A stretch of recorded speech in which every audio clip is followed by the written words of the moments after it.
Oi gente, hoje eu vim aqui tirar a dúvida de vocês e responder o porquê o Miguel não tá mais indo pra escola. E ontem eu tentei gravar um vlog contando pra vocês tudo o que aconteceu e os motivos que me levou a desistir de levar ele pra escola. Só que eu não consegui falar e decidi sentar e conversar com vocês, de amiga pra amiga. E antes de tudo eu quero dizer pra vocês que essa daqui é a minha experiência. Nem todo mundo pensa igual, nem todo mundo age igual, e nem um filho é igual ao outro. Eu posso ter 3, 4 filhos que um vai ser diferente do outro. Então nunca compare uma criança com a outra. Cada criança tem o seu tempo certo, cada criança se adapta de um jeito, cada criança se desenvolve de um jeito. Então eu vim aqui só compartilhar a minha experiência com vocês.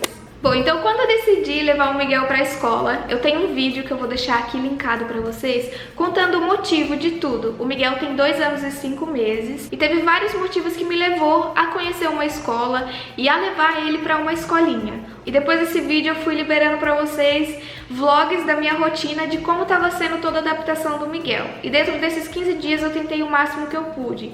Eu cheguei a conversar muito com a coordenadora sugeriu que a gente conversasse com uma psicóloga e a gente conversou muito com ela e ela mesma falou: Vanessa, segue seu coração, se você quiser tentar. O Miguel é uma criança super inteligente. Pra evitar muita coisa, vem buscar ele um pouquinho antes. E aí eu comecei a fazer isso, só que no fim das contas eu segui realmente o meu coração, que o meu coração estava pedindo. Quando a gente é mãe, esse é o ponto mais forte que a gente tem, é seguir o nosso coração. E eu tenho comigo uma coisa que minha mãe sempre me falou e eu nunca entendi, que hoje eu entendo. Ela me falava assim: Vanessa, eu sou mãe, eu erro tentando acertar. Então isso agora tá fazendo muito sentido pra mim. Talvez eu possa ter errado e eu vou errar muitas outras vezes, só que eu vou errar tentando acertar e tentando fazer o melhor pro meu filho. Nenhuma mãe quer que aconteça algum mal com o seu filho. E eu só consegui tentar mais com o Miguel porque eu confiei muito na escola. E eu confio até hoje e eu indico de olhos fechados pra quem for. Só que aí a gente começou a colocar na balança o que tava pesando de ponto positivo e o que tava pesando de ponto negativo. Eu levei o Miguel pra escola 15 dias, um pouquinho mais de 15 dias. E nesse tempo eu parei a minha vida pra viver aquele momento com ele. Eu ficava lá esperando ele, ou eu tava dentro do carro, ou eu tava na sala dos professores. Eu sempre tava lá disposta. E nesse vídeo que eu gravo contando por que eu tô levando o Miguel pra escola, eu falo pra vocês que ele super se adaptou. Ele me chamava pra ir pra escola, ele pegava a mochilinha dele, ele pegava na minha mão e falava que queria ir pra escola. E tirando os 3 primeiros dias, foi muito difícil pra mim, pra ele. Ele chorava muito, e aí a professora dele vinha, me chamava, eu ia, acalmava ele e saía. E dentre esses 15 dias eu percebi que teve pontos positivos e também teve pontos negativos. Ele começou a reproduzir muita coisa que ele aprendia lá na escola. Um exemplo, ele cantava, ele pegava um brinquedo pra brincar, brincava no tempo dele e falava: agora chega, vamos guardar. Ele mesmo falava que era a rotininha da escola, brincar, guardar e já pegar outro brinquedo pra brincar. Eu senti que ele estava reproduzindo tudo que ele estava aprendendo lá na escola. E uma dessas coisas foi o por favor, obrigado. A gente sempre falou entre a gente aqui em casa: por favor, pega isso pra mamãe, obrigado. Só que eu nunca forcei isso nele. Nunca falei: Miguel, eu só te dou se você me falar obrigado. Você precisa falar obrigado. Não, eu só pego se você falar por favor. Eu nunca forcei ele a fazer isso. E ele começou a falar naturalmente isso aqui em casa.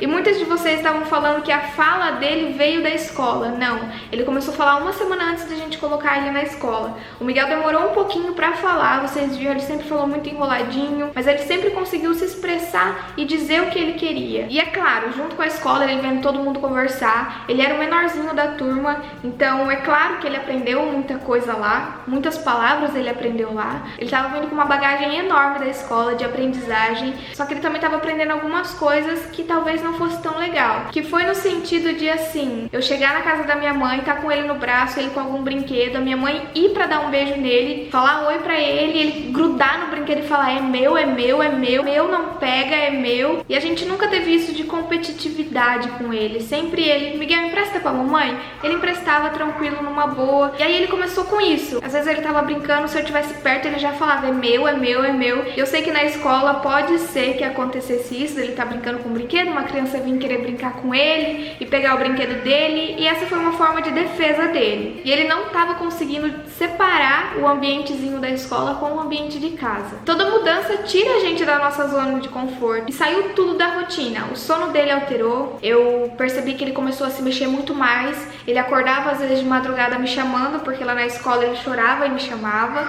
então ele acordava assim desesperado, chorando, e mamãe, mamãe, mamãe, e às vezes que eu trazia ele da escola e ele vinha dormindo, chegava aqui, o Osmar pegava ele pra colocar ele na cama dele, ele já acordava desesperado, me chamando muito, se ele não me visse, ele não parava em momento nenhum. Então esse foi um segundo ponto, o desespero de achar que talvez eu fosse sumir da vida dele. Não sei o que passava realmente pela cabecinha dele. Ele sempre foi muito apegado com o Osmar. Quando o Osmar tava sozinho com ele ficava me chamando, ele queria me ver, ele queria saber que eu tava ali. E isso já começou a pesar e meu coração já começou a ficar apertado. Ele começou a teimar muito mais, desafiar muito mais a gente. O Miguel já tinha passado por aquela fase que eu compartilhei com vocês, que foi os terríveis 2 anos. E aí ele começou a chorar muito antes de ir pra escola, começou a chorar muito hora que chegava na escola, ele chorava muito pra entrar na sala de aula. E a única forma dele ficar na escola era a professora pegando ele e levando ele pro parquinho, e aí ele brincava um pouquinho e ela conseguia levar ele pra dentro da sala de aula. O choro que ele chorava lá era diferente de todos os choros que eu já ouvi o Miguel chorar. E mesmo eu sabendo que a escola era um lugar confiável, que ele tava com a professora super confiável, que não tava acontecendo nada de mal com ele, que não ia acontecer nada, eu via que ele tinha um desespero. E o que mais pesava em mim era que eu podia evitar tudo aquilo, só que mesmo assim eu conversava muito com a coordenadora da escola, com a professora,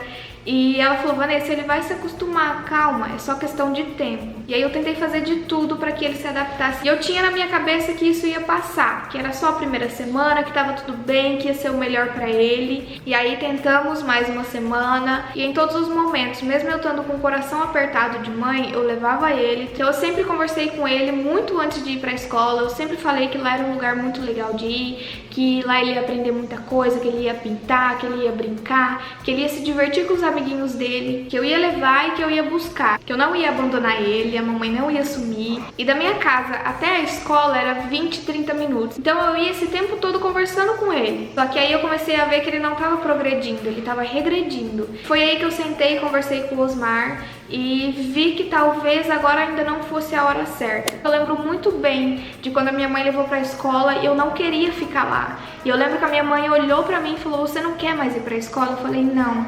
E ela falou: então tá bom, você não precisa mais ir. Por incrível que pareça, isso marcou na minha vida e eu lembro disso até hoje. Eu não lembro quantos anos eu tinha, mas eu lembro que a minha mãe comprou tudo o material, comprou caderno, lápis de cor, e ela não tinha condições de fazer isso. E no fim, ela seguiu o coração dela. Ela só olhou pra mim e falou: tudo bem, você não precisa mais ir. Porque eu vi que a minha mãe me entendia, mesmo sem falar nada pra ela, mesmo só chorando, eu vi que a minha mãe me entendia, que eu não precisava falar nada pra ela. Foi aí que eu desisti, mas eu não desisti por falta de tentar. Eu tentei ser o mais forte que eu pude pra passar pro Miguel isso, pra ele ver que lá era um lugar seguro, que ele tava bem, que ia ser o melhor pra ele. Só que eu percebi que talvez essa não fosse a hora certa. Comecei a pesar os pontos positivos e os pontos negativos. E no dia que eu decidi não levar mais ele, eu olhei no olho dele e falei: Miguel, a mamãe não vai mais levar você na escola. E eu falei o nome escola, ele já começou a querer chorar e falou que não queria ir.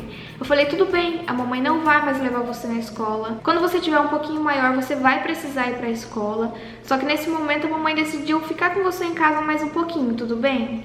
Ele olhou pra mim e fez assim. E antes de eu decidir a desistir, eu comecei a ler muito mais sobre esse assunto. Isso foi um erro meu, de não ter procurado muito mais antes de ter levado ele. Eu agi no impulso porque eu achei que aquilo lá ia ser o melhor pra ele. Porque eu tinha uma referência comigo que eu acompanhava e admirava, uma mãe, e ela sempre falou: os 2 primeiros anos da criança é essencial que você fique com ele, mas depois você precisa levar ele pra escola. Eu só tinha essa referência. Eu achava que eu tava fazendo certo, que tava tudo lindo, tudo maravilhoso, e eu não pesquisei, eu não tive outras opiniões em volta de mim. Porque hoje não é só um artigo de revista que você lê. Por trás daquilo tem todo um estudo com crianças que foi feito em faculdades, de psicólogos, de tudo. E esse é o ponto positivo da internet hoje, nos nossos dias. Foi o que eu falei pra vocês no começo desse vídeo. Nem todo mundo pensa igual, nem toda mãe pensa igual. E eu sei que tem mães que são fortes o suficiente pra levar o filho pra escola, ver ele chorando e sair, e tá tudo bem, porque ela sabe que tá tudo bem com ele lá. Tem mãe e pai que viaja sozinho, deixa o filho com a avó e sabe que tá tudo bem. E isso não é errado, porque ninguém pensa igual. E eu não consigo ser forte o suficiente suficiente para pensar dessa forma. Posso ser muito forte em outros sentidos da maternidade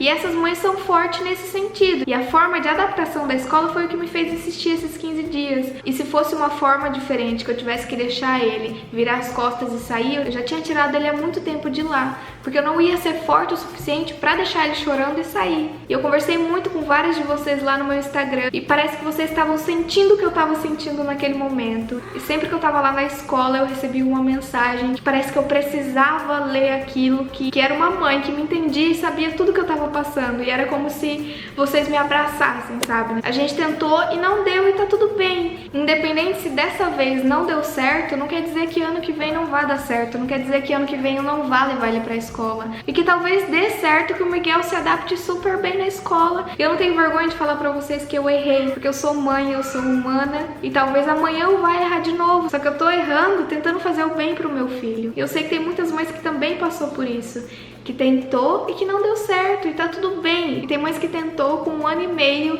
2 anos, e a criança super se adaptou. Então foi o que eu falei pra vocês, cada criança se desenvolve de uma forma, cada criança entende de uma forma, cada criança é única. Então foi essa a minha decisão, foi esses os motivos. Eu sei que a hora que eu estiver editando esse vídeo vai faltar muita coisa, mas é isso, eu vou compartilhando tudo com vocês nos vlogs. Um beijo e até amanhã.